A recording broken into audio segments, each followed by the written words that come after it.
Enquanto você permitir, a insegurança vai dominar a sua vida.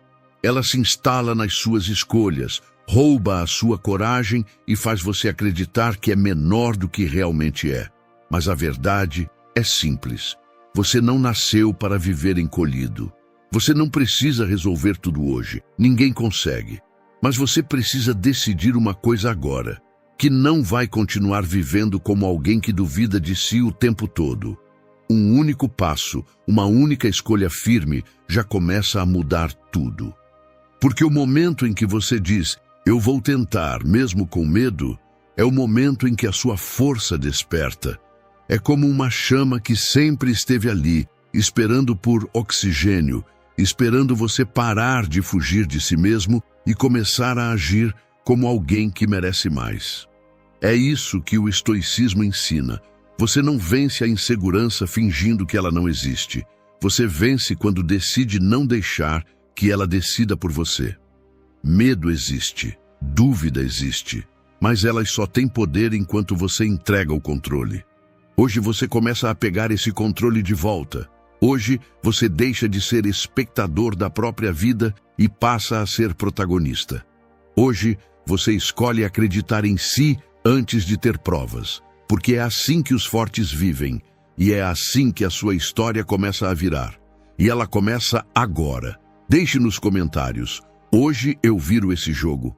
Porque quando você escreve, você assume para si mesmo. É como dizer, eu começo daqui. A mudança começa exatamente assim, quando você tira a decisão da cabeça e traz para a vida real. Vamos começar. Número 1. Mude sua forma de pensar. A insegurança não nasce do que você vive, mas da maneira como você interpreta cada situação. Pense em quantas vezes você deixou de tentar algo simples porque acreditou que não estava pronto. Quantas oportunidades no trabalho você recusou porque achou que era muito para você. Quantas conversas importantes você adiou porque sua mente sussurrava que você ia se atrapalhar. Quantas vezes você evitou olhar alguém nos olhos porque tinha certeza de que não era interessante o suficiente. Às vezes, basta uma frase que você repete internamente, eu vou falhar, eu não mereço, eu não sou capaz, para que toda a sua vida comece a ser construída em cima dessa imagem distorcida que você faz de si mesmo. É exatamente sobre isso que Epicteto falava quando dizia, vidas normais são marcadas pelo medo de não se olhar capaz ao tentar algo novo. Esse medo silencioso molda como você age com seus filhos, quando evita mostrar vulnerabilidade porque acha que precisa parecer forte o tempo todo.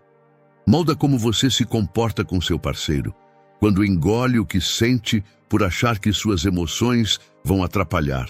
Molda sua carreira, quando você não se inscreve para uma vaga melhor por acreditar que não tem o que é preciso. É por isso que mudar seus resultados exige primeiro mudar o seu olhar interno. Não é sobre pensar positivo, é sobre pensar com responsabilidade. É sobre parar de repetir mentalmente rótulos que você aceitou sem perceber e começar a se enxergar como alguém capaz de crescer, aprender e se fortalecer. Existe uma pequena frase que transforma tudo. O que eu penso sobre mim influencia tudo o que eu faço. Quando você muda esse pensamento, suas escolhas mudam junto, suas atitudes mudam junto e com o tempo, a sua vida começa a responder de forma diferente. Epicteto também lembrava que não são as coisas que nos machucam, mas o significado que damos a elas. E quando você aprende a dar um novo significado a si mesmo, não de menos, mas de potencial, a insegurança perde terreno e a confiança começa a ocupar o espaço que era dela. É assim que a verdadeira mudança começa. Não quando o mundo lá fora melhora, mas quando você finalmente decide mudar a forma como pensa sobre quem é no mundo. Se essa lição falou com você, escreva nos comentários. Hoje eu mudo minha forma de pensar. Porque tudo na sua vida começa dentro da sua mente. E quando você muda o que pensa sobre si, você muda o que acredita ser capaz de viver. Número 2. Quebre o ciclo do planejamento. todos os tolos têm uma coisa em comum: eles estão sempre se preparando. Sêneca. Essa frase descreve com precisão o que acontece quando a insegurança domina a sua mente. Você planeja, organiza, revisa, cria estratégias, mas nunca começa. Porque no fundo, planejar vira uma forma elegante de adiar o risco, um esconderijo disfarçado de responsabilidade. Você diz a si mesmo que ainda não está pronto, que precisa estudar mais, que vai começar quando houver menos pressão, mas por dentro sabe que está apenas evitando o desconforto de agir. Isso aparece quando você passa semanas dizendo que vai voltar para a academia, mas sempre espera segunda-feira. Quando promete a si mesmo que vai ajustar suas finanças, mas deixa para quando o mês acalmar. Quando guarda a vontade de empreender, mas se convence de que é melhor esperar mais estabilidade. Quando evita ter uma conversa importante com seu parceiro, porque não é a hora certa. Quando passa meses enrolando para atualizar seu currículo, porque talvez ainda falte alguma coisa. O problema é que o excesso de preparação cria uma falsa sensação de segurança, porque quanto mais você pensa, mais medos surgem e cada detalhe que você tenta prever se transforma em um novo motivo para esperar mais um pouco. Sem perceber, você entra em um ciclo perigoso. Pensar substitui agir e imaginar substitui viver. É o que os filósofos chamam de paralisia pela análise, quando você já pensou tanto no caminho que esqueceu como se caminha. É exatamente isso que o velho poema inglês do Dilema da Centopeia mostra. Ela andava naturalmente, sem esforço e sem medo, até que um sapo curioso perguntou como ela coordenava suas 100 pernas. Ao tentar explicar, ela começou a pensar demais. Pensou tanto em cada passo que, de repente, não conseguiu dar passo nenhum. Ela caminhava porque confiava no movimento. Travou porque começou a confiar apenas no pensamento. E é isso que acontece com você também. Quando pensa demais antes de agir, quando tenta prever todos os erros possíveis, quando monta cenários de fracasso que nem existem, quando revisa e planeja tanto que perde a coragem simples que teria se apenas desse o primeiro passo.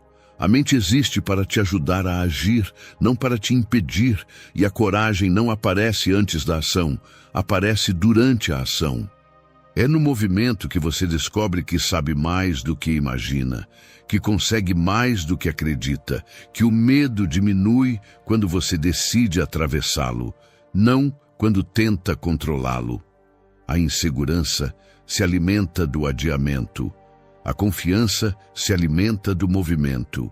E no instante em que você rompe o ciclo do planejamento excessivo e faz o que precisa ser feito hoje, você tira o medo do trono e devolve o comando da sua vida para si mesmo. Se essa lição te tocou, escreva nos comentários. Hoje eu ajo.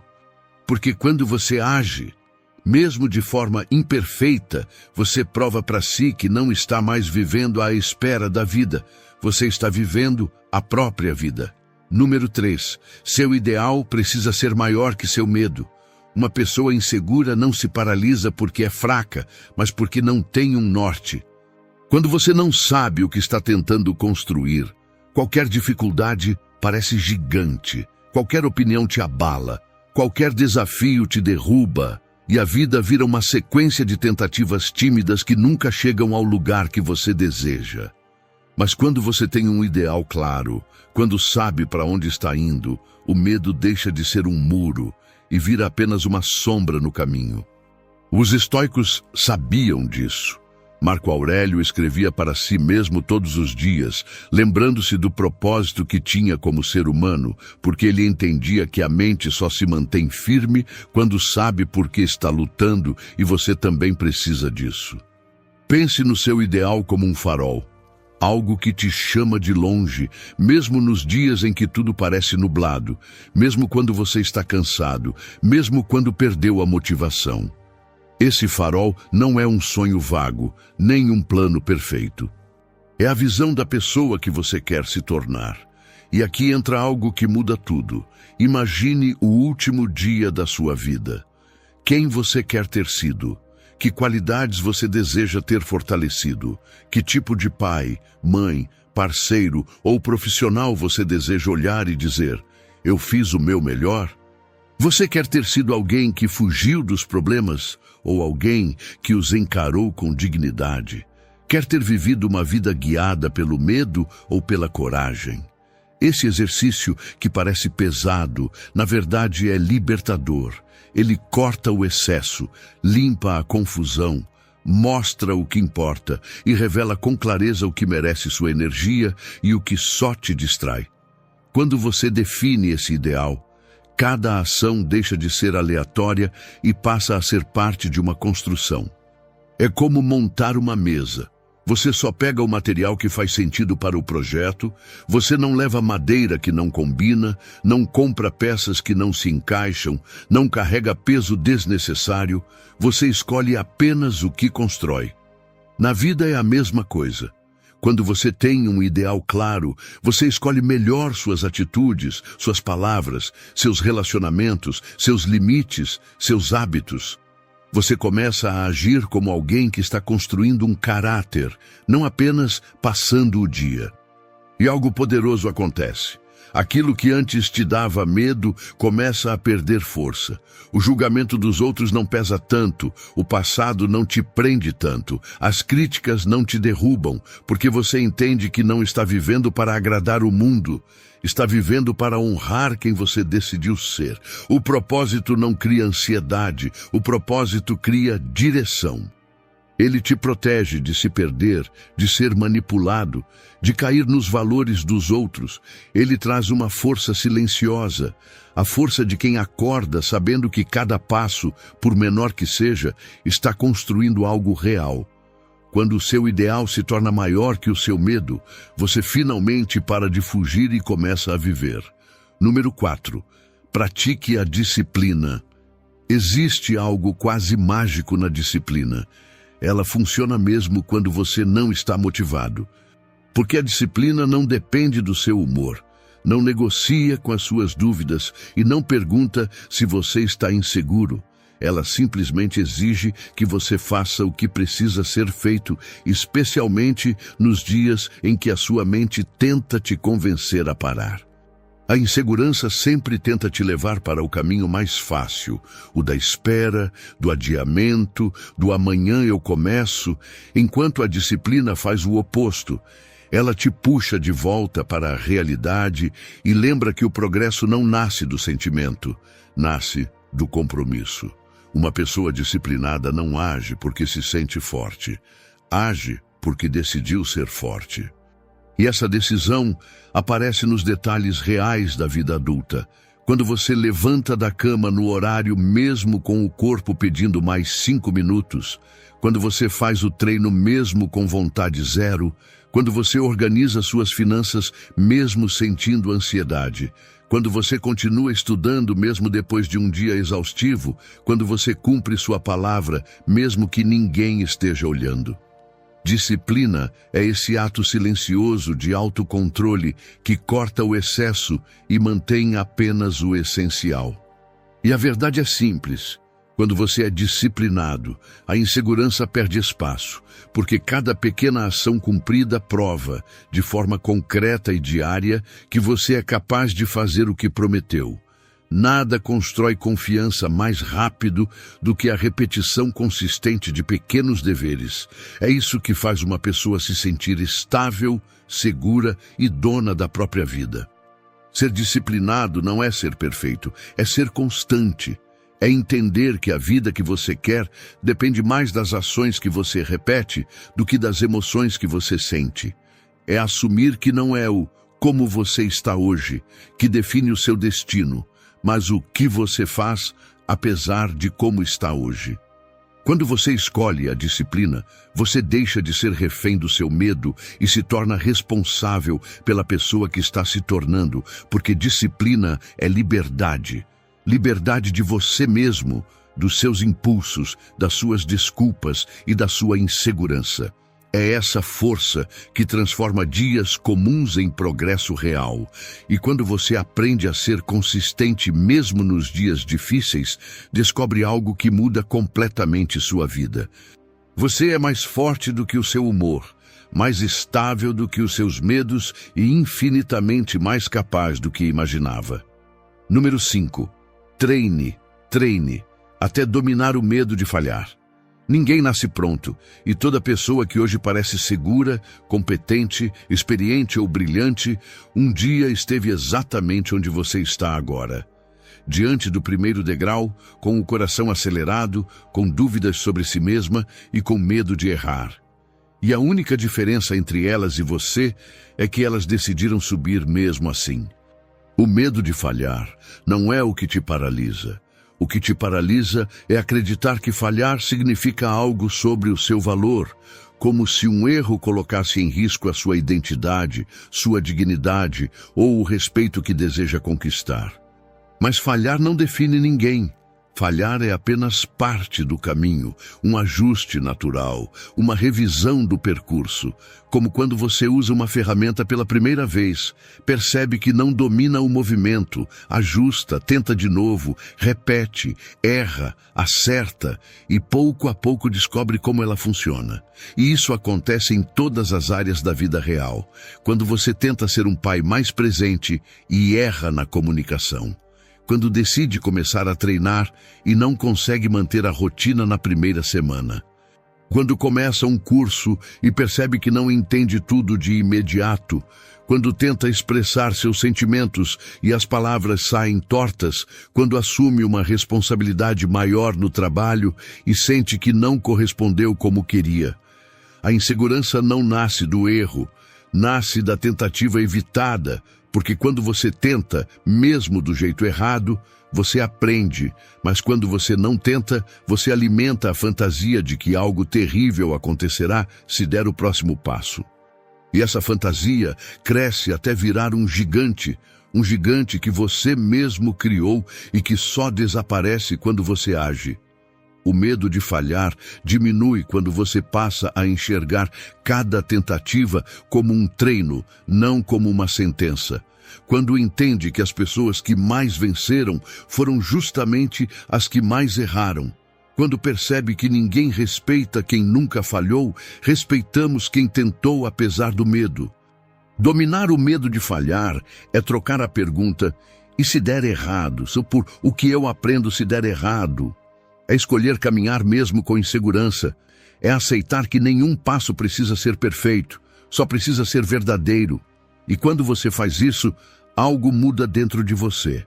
O medo deixa de ser um inimigo e passa a ser um sinal de que você está indo na direção certa, na direção de quem você pode se tornar. Número 6. Eduque a voz que fala dentro de você. Existe uma voz que te acompanha todos os dias, antes mesmo de você abrir os olhos. Ela aparece quando você pensa em tentar algo novo, quando precisa tomar uma decisão difícil, quando se olha no espelho, quando precisa se posicionar, quando está prestes a fazer algo que exige coragem. E se essa voz estiver treinada para te diminuir, ela vai te convencer de que você não é capaz antes mesmo de você tentar. Essa voz interna que diz, não vai dar certo, você não é bom o suficiente, as pessoas vão te julgar. Não porque isso seja verdade, mas porque ela aprendeu, ao longo da sua vida, a repetir os seus medos como se fossem fatos. E você sente isso quando pensa em pedir um aumento e a mente diz que você não merece, quando quer mudar de área e a mente diz que você não é bom o bastante, quando deseja falar a verdade no seu relacionamento e a mente diz que você vai ser rejeitado, quando pensa em começar algo novo e a mente diz que você vai fracassar. O problema é que muita gente obedece essa voz sem perceber. Elas aceitam suas opiniões como se fossem realidade, seguem seus alertas como se fossem proteção, quando, na verdade, essa voz só está tentando te manter seguro dentro do mesmo lugar onde você sempre esteve. Mas existe um ponto crucial que os estoicos entenderam com maestria. A sua mente repete aquilo que você treinou e aquilo que você tolerou. Se você alimenta pensamentos que te enfraquecem, sua voz interna se torna um inimigo. Mas se você começa a falar consigo como alguém que quer crescer, essa mesma voz se torna a ferramenta mais poderosa da sua vida. Você não precisa calar essa voz. Você precisa educá-la, precisa ensiná-la a te respeitar, precisa mostrar a ela todos os dias que você não está mais vivendo sob o comando da insegurança. E isso acontece nos detalhes. Quando você diz, eu consigo mesmo tremendo por dentro, quando você se elogia por pequenos avanços, quando você coloca limites onde antes se calava, quando você se permite tentar sem se sabotar por antecipação.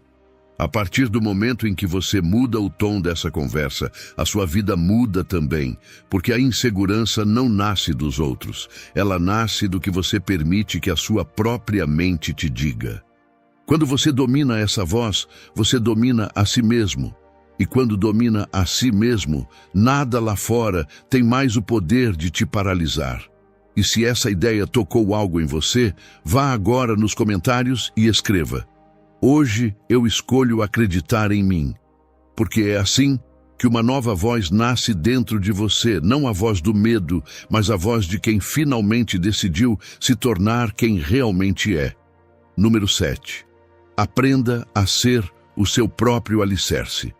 Um dos maiores erros de quem é inseguro é acreditar que a força virá de fora, como se a aprovação dos outros pudesse preencher o vazio que você sente por dentro.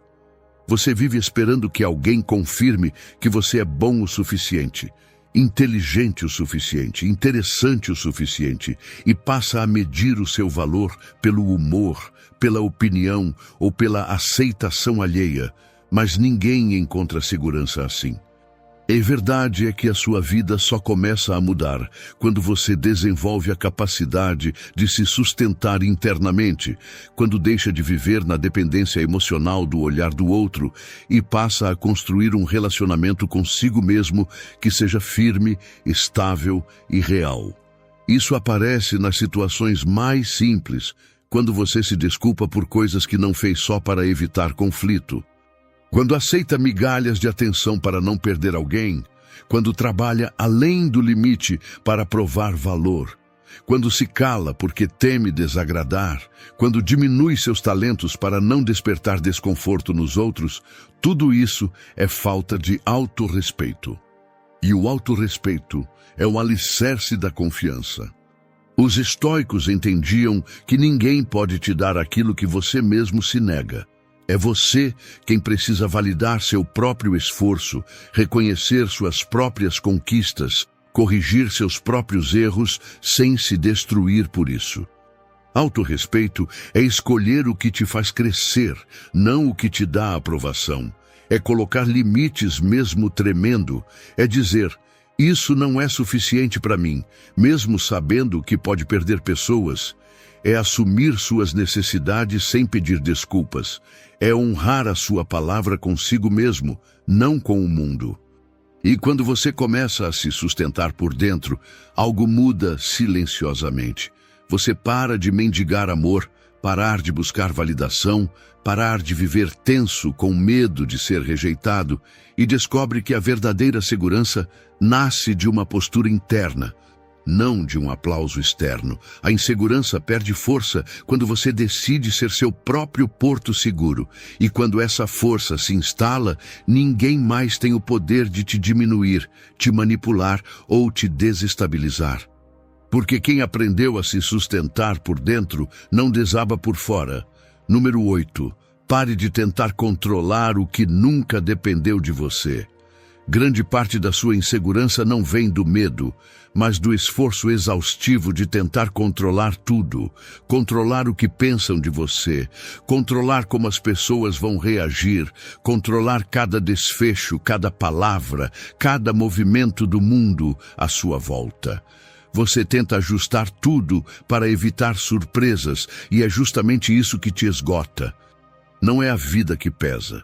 É o controle que você insiste em carregar. Existe uma frase usada na psicologia clínica que diz: A ansiedade nasce do intervalo entre o que você quer controlar e o que nunca será controlável. E é exatamente esse intervalo que te faz sofrer. Pense em quantas vezes você se sentiu travado porque imaginou todas as respostas possíveis de alguém antes mesmo de falar. Quantas vezes refez mensagens 10 vezes por medo da interpretação? Quantas noites perdeu, revisando conversas na cabeça, tentando descobrir se disse a coisa certa? Quantas vezes deixou de agir porque queria ter certeza absoluta de que nada sairia errado? Esse tipo de controle não protege, aprisiona.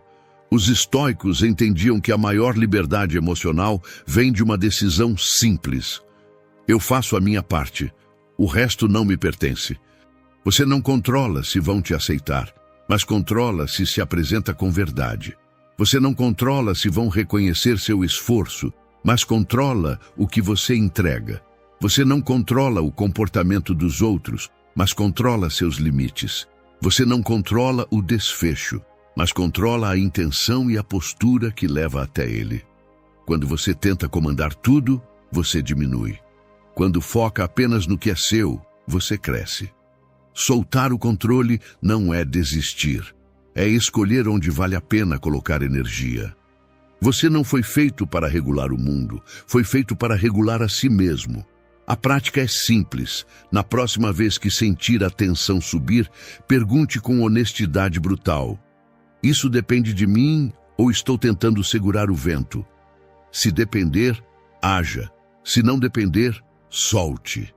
Porque o dia em que você parar de tentar controlar o incontrolável, a insegurança finalmente perde a fonte que alimenta ela por anos, e a sua paz volta a respirar. Número 9. Escolha a sua liberdade.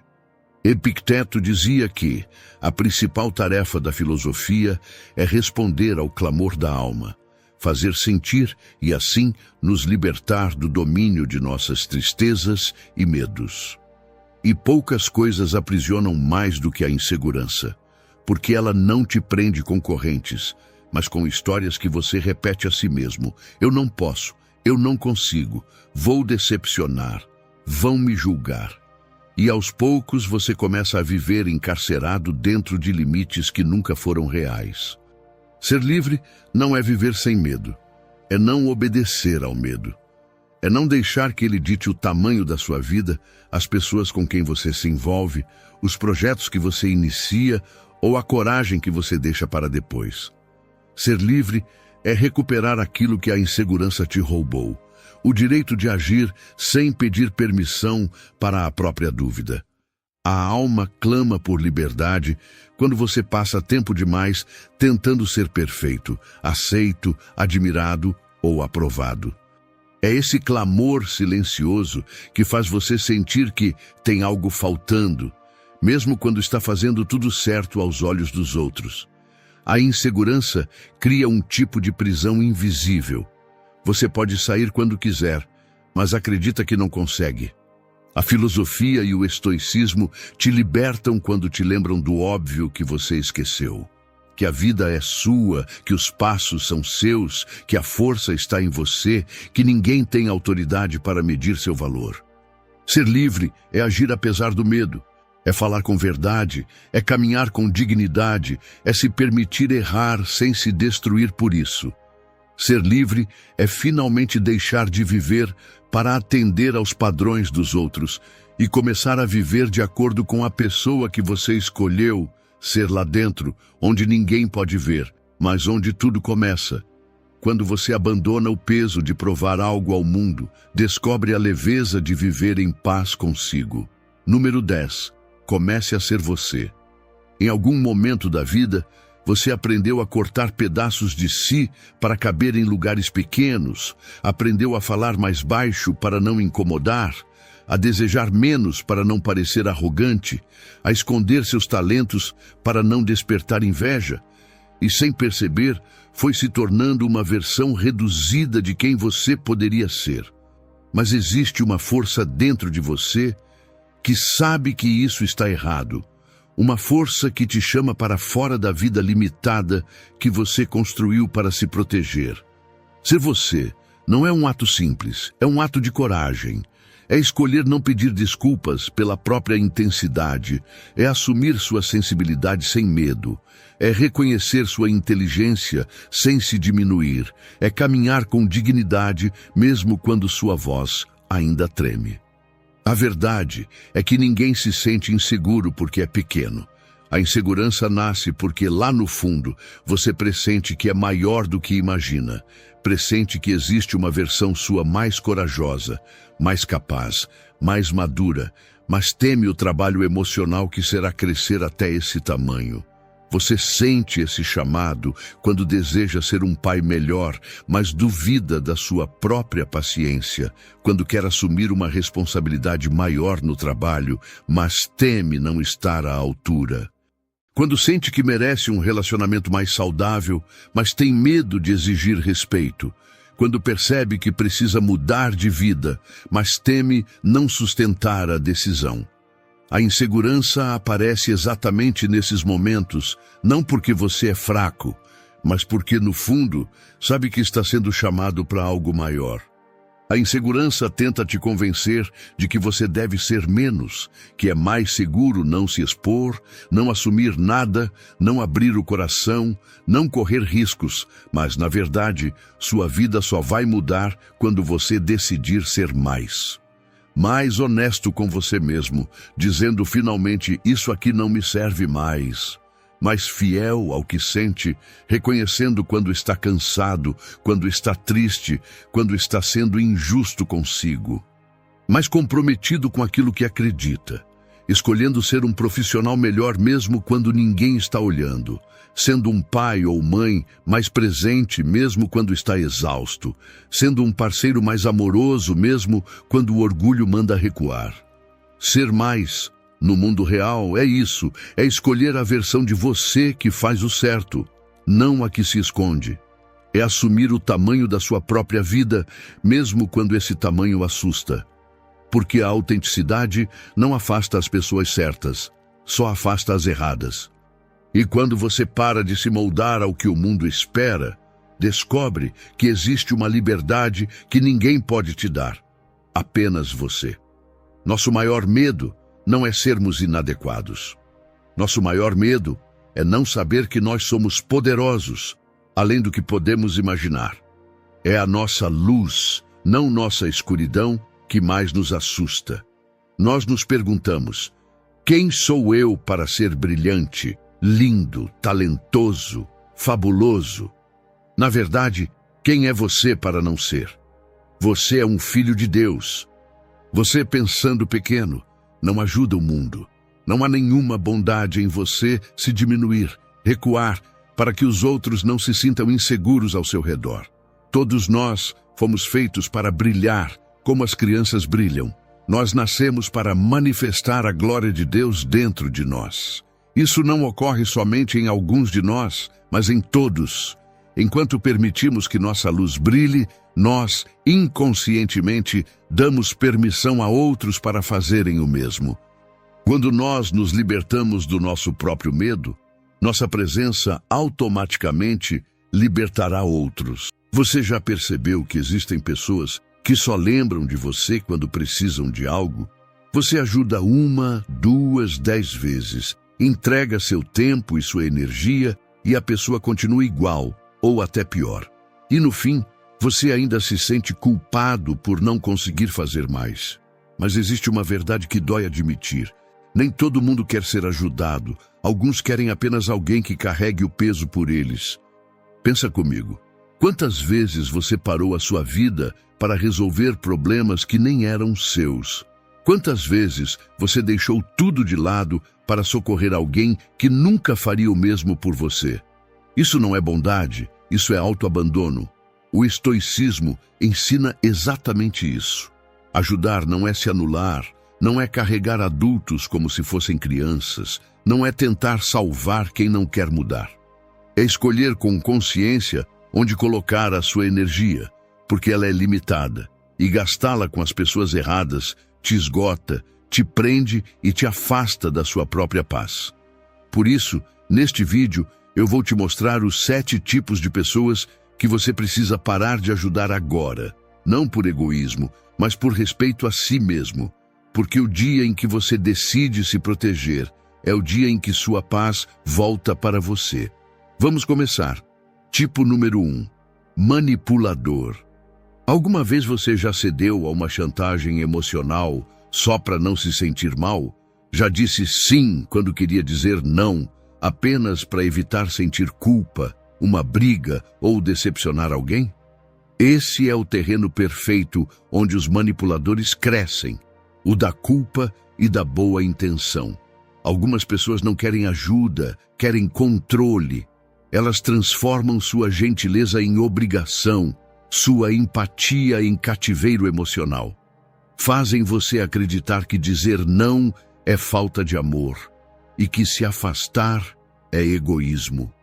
Mas manipulação não é relação.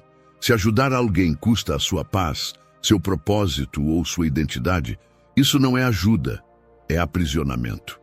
O manipulador usa a sua boa vontade contra você. Ele se disfarça de vítima, mas é um estrategista. No início, encanta. É gentil, carismático, faz você se sentir importante. Mas com o tempo, começa a testar os limites. Pede um favor pequeno, depois outro e mais outro, até que sua energia se torna o combustível da dependência dele. Pense em um colega de trabalho que sempre pede ajuda de última hora. Promete que é só dessa vez. E quando o mérito vem, diz que foi ideia dele.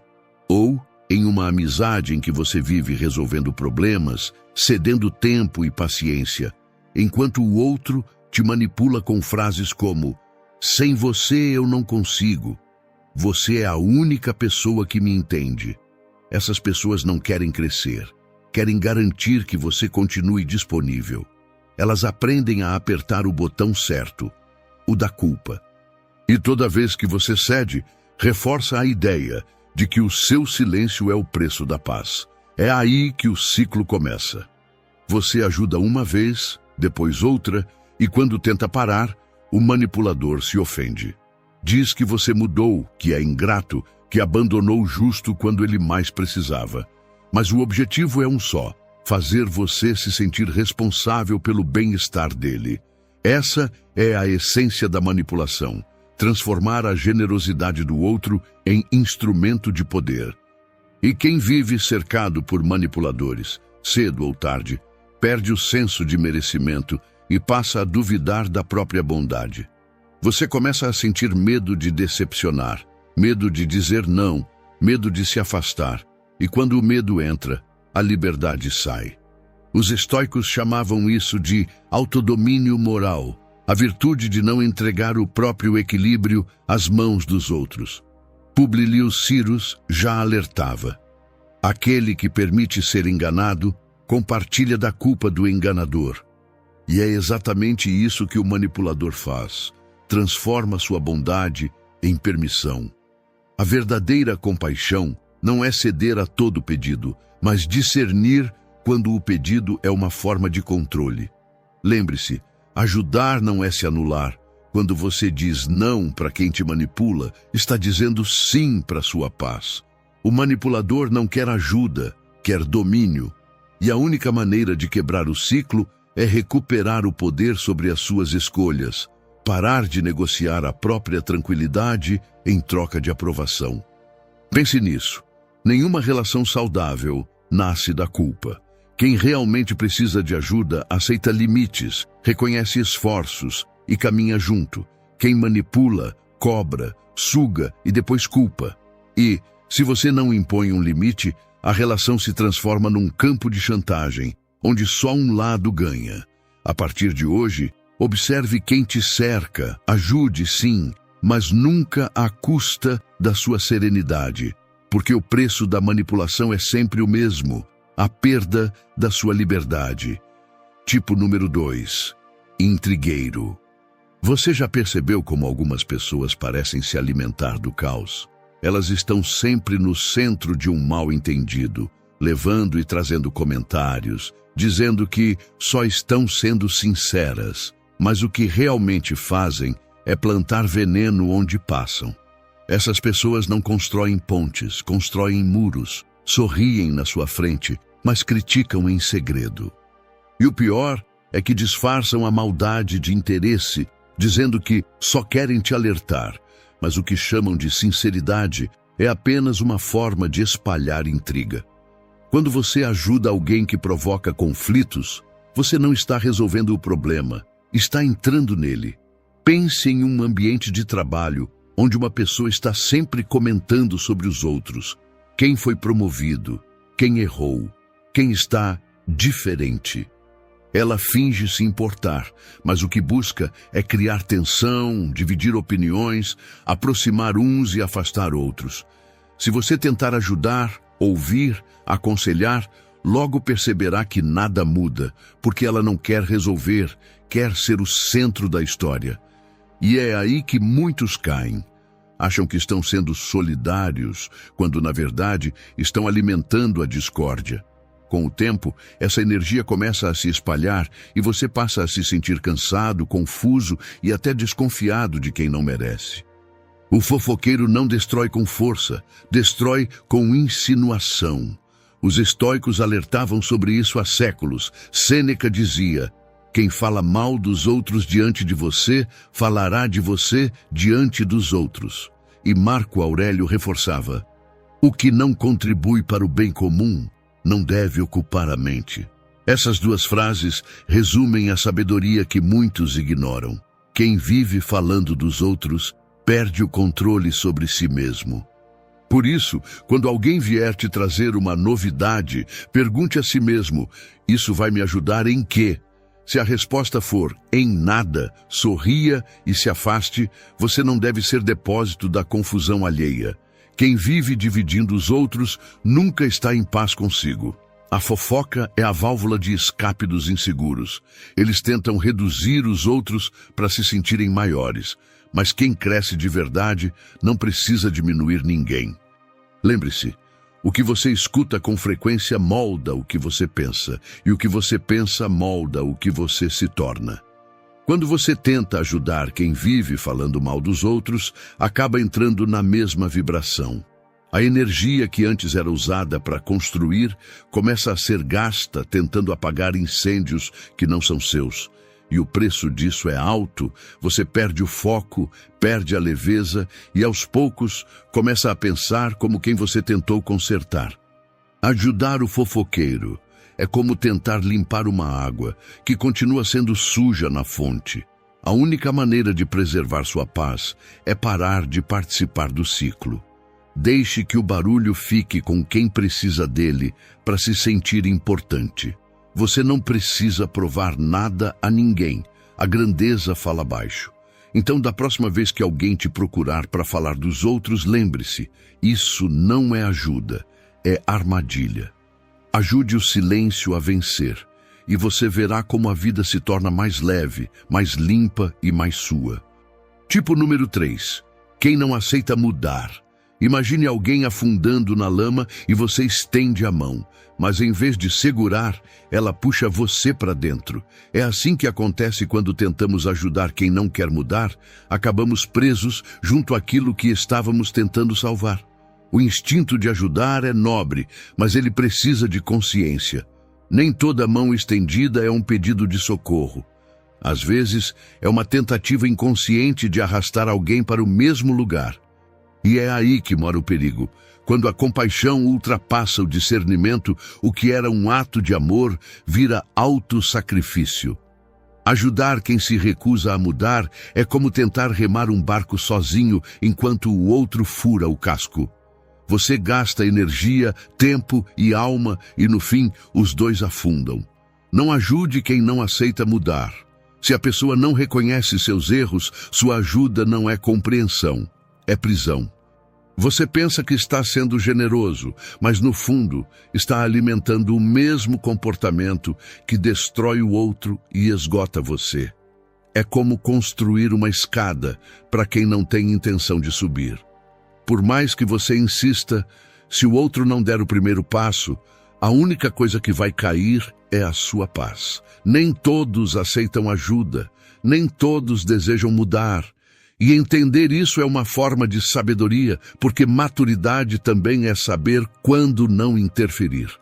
Há pessoas que só aprendem quando a vida se torna dura o bastante para ensiná-las. Você pode avisar, orientar, proteger, mas, às vezes, o melhor que pode fazer é permitir que o outro aprenda com a queda. Os estoicos chamavam isso de respeitar o destino do outro. Epicteto dizia: algumas coisas estão sob nosso controle, outras não. Mas o coração humano tem dificuldade em aceitar isso. Queremos acreditar que podemos mudar as pessoas com amor, paciência ou insistência. Achamos que, se mostrarmos o caminho certo, o outro vai entender, vai mudar, vai nos agradecer um dia. Mas, na vida real, nem sempre é assim. Às vezes, o que chamamos de ajuda é apenas uma tentativa de evitar a dor de ver o outro cair. E essa é uma ilusão cruel, porque enquanto tentamos impedir que o outro afunde, somos nós que nos afogamos na culpa, na frustração e no cansaço. Tentar mudar quem não quer mudar é como bater à porta de uma casa vazia. Você grita, se desgasta e ninguém responde. É desperdiçar energia com o que nunca esteve nas suas mãos. Você não pode controlar a vontade de alguém, apenas a sua própria. Pode oferecer apoio, mas não pode viver por outro ser humano. E aceitar isso não é frieza, é libertação. É compreender que, às vezes, o amor mais sábio é o que observa de longe, torce em silêncio e espera o momento certo em que o outro decide se levantar por conta própria. Quando você insiste em salvar quem não quer ser salvo, o outro começa a ver você como o obstáculo. Se der errado, ele te culpa. Se der certo, ele te esquece. E você fica ali, exausto, tentando manter de pé quem só quer continuar caído. Essa é a armadilha. O salvador se torna o vilão.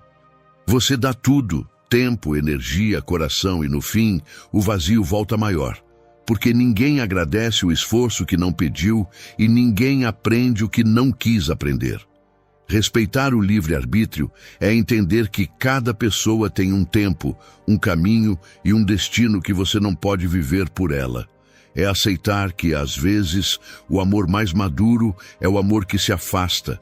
É nas consequências que a consciência desperta, e é na dor que a humildade nasce. A disposição para mudar vem de dentro.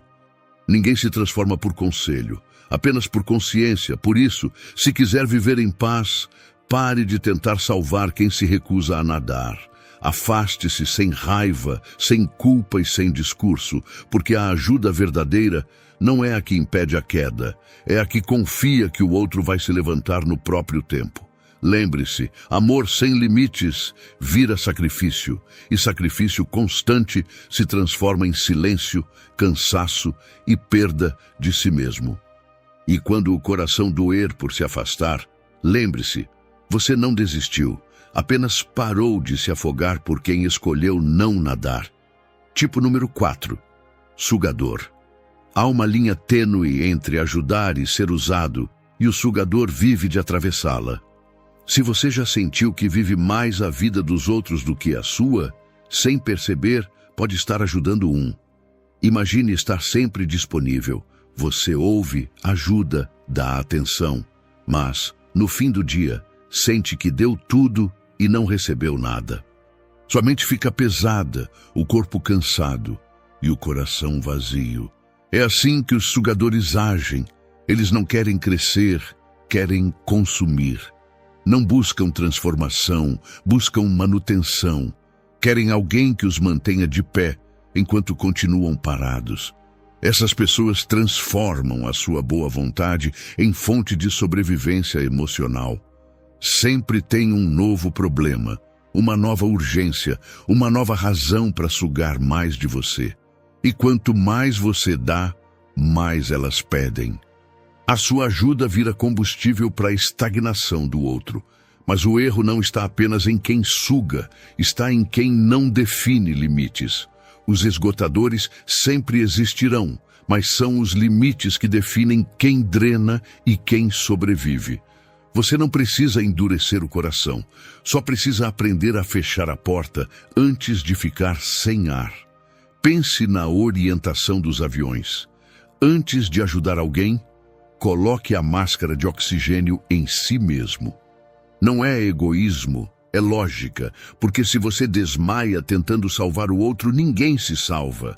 Os estoicos chamavam isso de temperança, a virtude do equilíbrio. Sêneca dizia: não é o que damos que nos esgota, mas o que damos sem medida. E o que muitos chamam de bondade, na verdade, é medo de se posicionar.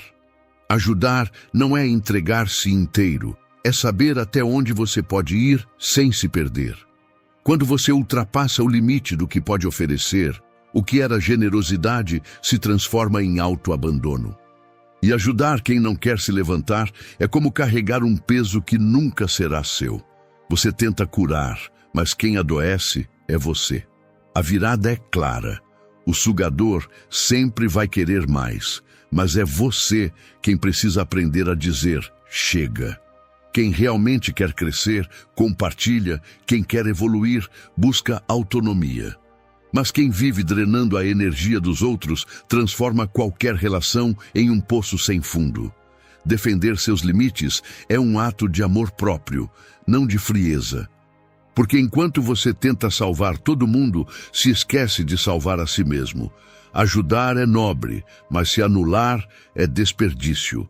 Preservar sua energia é proteger a sua alma. E lembre-se, a paz que você protege hoje será a força que te sustentará amanhã. Tipo número 5. O dono da razão. Você já tentou mostrar um caminho mais fácil a alguém e a pessoa simplesmente te ignorou? Você explica, aconselha, mostra o erro, mas ela insiste em fazer tudo do jeito dela, mesmo que já tenha dado errado 10 vezes. Esse é o dono da razão. Ele não quer aprender, quer provar o tempo todo que está certo. Essas pessoas confundem orgulho com sabedoria. Elas acreditam que admitir um erro é sinal de fraqueza, quando na verdade é o primeiro passo da maturidade. E o problema de tentar ajudar quem pensa assim é simples. Você não está ajudando, está batendo de frente com um muro. Pense naquele colega de trabalho que pede opinião, mas nunca segue nenhum conselho. Ou naquele amigo que vive reclamando da vida, mas rejeita qualquer sugestão de mudança. Você fala, ele rebate. Você alerta, ele ironiza. Você tenta orientar e ele responde com desprezo. No fim, é você quem sai esgotado e ele satisfeito, porque conseguiu manter o controle. Os estoicos chamavam isso de cegueira voluntária, o estado de quem se recusa a enxergar a própria ignorância. Marco Aurélio dizia: mudar de opinião e seguir quem te corrige é também o comportamento do homem livre. Mas quem se prende à teimosia é escravo do próprio ego. Há uma verdade dura aqui. O dono da razão não busca ajuda, busca validação. Ele não quer ouvir o que o fará mudar, quer ouvir o que confirma que está certo. E se você insiste em ajudar, acaba entrando num jogo onde ser dono da razão vale mais que a evolução. A virada está em entender que ajudar quem não quer aprender é desperdiçar a própria clareza. É tentar acender uma vela ao vento. Você não foi chamado para provar nada a ninguém, foi chamado para crescer. E crescer, às vezes, é ter a coragem de se calar e observar o outro aprender pela dor. Pessoas assim precisam do próprio tropeço para reconhecer o chão. E se você continuar amortecendo as quedas deles, nunca vai permitir que ele descubra o peso das consequências. O silêncio, nesse caso, é mais educativo que qualquer discurso. Ajudar quem não aceita correção é como tentar encher um copo virado para baixo. Não importa o quanto você se esforce, nada entra. Publio Cyrus dizia: uma pedra que rola não cria musgo. Quem nunca se permite parar para refletir, nunca cria sabedoria, só repete padrões e você não precisa ser arrastado junto por isso. Você não é obrigado a se desgastar para provar o óbvio. A sabedoria está em escolher suas batalhas. O dono da razão não evolui porque já decidiu que está pronto. E quando o orgulho ocupa o espaço da humildade, o crescimento morre. Não é impaciência, é sabedoria. A maturidade está em oferecer a direção uma vez e seguir o seu próprio caminho se o outro não quiser andar. No fim, quem se sente dono da razão vai perceber, cedo ou tarde, que a vida é o melhor professor. E quando isso acontecer, vai lembrar de quem tentou alertá-lo, não com raiva, mas com respeito. Ajudar é virtude, insistir é desperdício. Respeite o tempo do outro, mas proteja o seu, porque sabedoria não é convencer, é compreender o momento de parar. Tipo número 6. Sabotador. Você já percebeu que algumas pessoas aparecem justo quando você decide focar? Você se prepara para agir, organizar sua vida, dar um passo importante e, de repente, alguém te chama, te distrai, te prende em conversas que não levam a lugar nenhum. E quando você se dá conta, o foco foi embora, a energia se dividiu. E o que era prioridade virou mais um plano adiado. É assim que agem os sabotadores. Não são pessoas más, mas não caminham na mesma direção que você. Algumas pessoas não fazem parte do seu crescimento, elas são apenas uma distração. Podem ser gentis, até bem-intencionadas, mas não estão alinhadas com o seu propósito. E se você não tomar cuidado, sua compaixão pode te manter em lugares que já deveriam estar no passado. Porque nem todo vínculo precisa ser eterno, e nem toda presença é benéfica. As pessoas erradas nem sempre são tóxicas. Às vezes, são apenas um peso extra. Elas te mantêm confortável quando a vida quer te ver crescer. E por medo de parecer frio ou ingrato, você continua se adaptando a ambientes que já ficaram pequenos para sua alma. Mas o crescimento exige espaço, e o espaço só aparece quando você se desapega do que te prende. Os estoicos chamavam isso de ataraxia, o estado de serenidade conquistado quando você elimina o que é desnecessário. Sêneca dizia: aquele que não sabe para onde vai, nunca tem o vento a favor. Se o seu círculo não caminha na mesma direção, o esforço que você faz para avançar vira apenas resistência. É impossível construir algo grande enquanto você gasta tempo resolvendo as pendências de quem se recusa a sair do lugar. Quem não quer crescer sempre vai tentar te manter no mesmo tamanho. Lealdade não é permanência eterna. Há laços que precisam ser honrados com gratidão, não com continuidade. Algumas pessoas que você insiste em carregar são exatamente aquelas que deveriam ter ficado no caminho anterior. E continuar levando o que já cumpriu seu papel é como tentar correr com uma âncora presa ao pé. Hansen dizia: as pessoas inspiram você, ou elas drenam você, escolha-as com sabedoria. E essa escolha define o ritmo da sua vida. Você pode andar leve com quem te impulsiona, ou arrastar o peso de quem te segura. Proteger o seu foco é um ato de amor próprio. É entender que compaixão não é carregar todos, mas não se perder no caminho de ninguém. Porque às vezes crescer dói, mas continuar onde você não pertence dói muito mais. Tipo número 7. O pessimista crônico. Você já contou uma boa notícia e logo em seguida alguém respondeu com desânimo. Você fala animado sobre um plano, uma viagem, um sonho, e o outro, em vez de se alegrar, diz: ah, isso não vai dar certo. Cuidado para não se decepcionar. Eu já tentei e me arrependi. Em poucos segundos, o seu entusiasmo evapora. É assim que o pessimista crônico age. Ele não rouba seu dinheiro, ele rouba seu estado de ânimo. Por fora parece cautela, mas por dentro é ressentimento. São pessoas que um dia sonharam alto, acreditaram, tentaram, mas em algum ponto do caminho se feriram. Talvez tenham sido traídas, ignoradas, esquecidas. Talvez a vida tenha sido dura demais e o que restou foi uma ferida aberta entre o que esperavam e o que receberam. A partir daí, a esperança se transforma em amargura e a pessoa passa a viver presa ao ressentimento. Ela já não enxerga oportunidades, só injustiças. Tudo o que acontece se torna motivo para culpar alguém. O chefe, o governo, a família, a vida. O pessimista crônico acredita que o mundo está contra ele, quando na verdade é o olhar dele que se tornou contra o mundo. E quanto mais ele alimenta esse veneno, mais a vida se fecha. O ressentimento é como um copo de água limpa no qual você pinga uma gota de tinta. Com o tempo, tudo se torna turvo. Esse padrão emocional nasce de expectativas não atendidas. Quando algo que queríamos não aconteceu, ou alguém nos feriu, criamos uma narrativa interna, não é justo, mas a mente, incapaz de resolver o passado, começa a reviver a dor, e essa repetição transforma lembranças em prisão. O resultado é um tipo de fadiga espiritual, uma alma cansada de sentir o mesmo peso todos os dias. E o perigo de ajudar alguém assim é que, se você não estiver firme, começa a carregar o mesmo cansaço.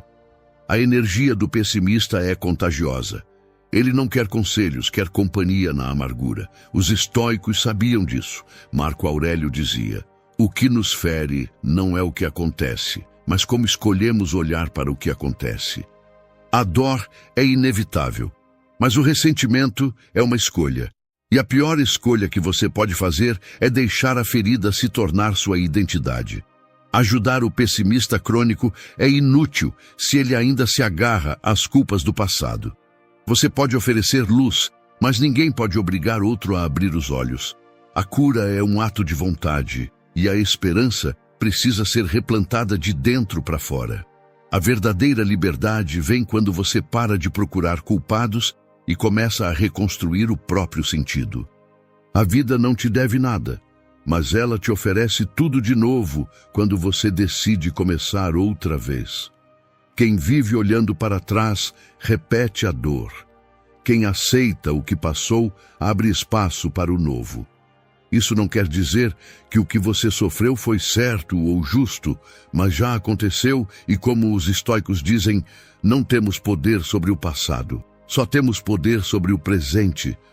A dor só permanece enquanto você a alimenta, mas quando você decide soltar, o peso cai. A frustração se transforma em sabedoria e a amargura em força. Por isso, se quiser manter sua paz, pare de tentar animar quem escolheu a tristeza. O melhor que você pode fazer é mostrar, pelo exemplo, que ainda existe vida fora da decepção. Não pisamos no mesmo rio duas vezes. A vida muda, você muda. O que hoje dói, amanhã ensina. Toda decepção é só o empurrão que a vida dá para te colocar no caminho certo. Você pode ajudar de verdade, porque fazer o bem é essencial. Mas fazer o bem sem sabedoria é o caminho mais rápido para o esgotamento. Ajudar demais as pessoas erradas não é generosidade, é autossabotagem. A verdadeira ajuda precisa de equilíbrio, de limites e de consciência. Ajudar cegamente, sem observar a intenção do outro, é transformar sua energia em combustível para a estagnação alheia. E o pior, quando você para, ainda dizem que foi você quem abandonou. Sêneca já alertava: a benevolência, quando sem razão, se transforma em vício. Nem toda bondade é virtude, às vezes é falta de discernimento. Antes de estender a mão, veja se o outro realmente quer se levantar ou só quer continuar sendo carregado. Há pessoas que não querem ajuda, querem conforto. E se você insistir, acaba preso no mesmo ciclo. A regra é simples: ame o próximo como a si mesmo. Mas muita gente esquece a segunda parte da frase: o como a si mesmo vem primeiro. Você não pode dar o que não tem. Se está cansado, endividado, exausto ou sem paz, sua ajuda perde força e te destrói junto. Cuidar de si não é egoísmo, é inteligência. Ajudar sem se preservar é como tentar salvar alguém se afogando quando você mesmo não sabe nadar. No fim, os dois afundam. O mundo está cheio de pessoas boas, mas vazias. Gente generosa que confundiu amor com sacrifício e acabou frustrada por esperar gratidão de quem só sabia pedir mais. A ajuda verdadeira é uma arte. A medida certa, para a pessoa certa, no momento certo. Na dúvida, recue. Deixe o outro aprender com a vida, porque às vezes só a dor ensina o que nenhum conselho consegue. Fazer o bem com sabedoria é o que realmente transforma o mundo. Quando você aprende a ajudar com equilíbrio, sua luz não se apaga, ela continua acesa, firme e livre. Se esse vídeo fez sentido para você, curta, compartilhe e inscreva-se. Obrigado por assistir.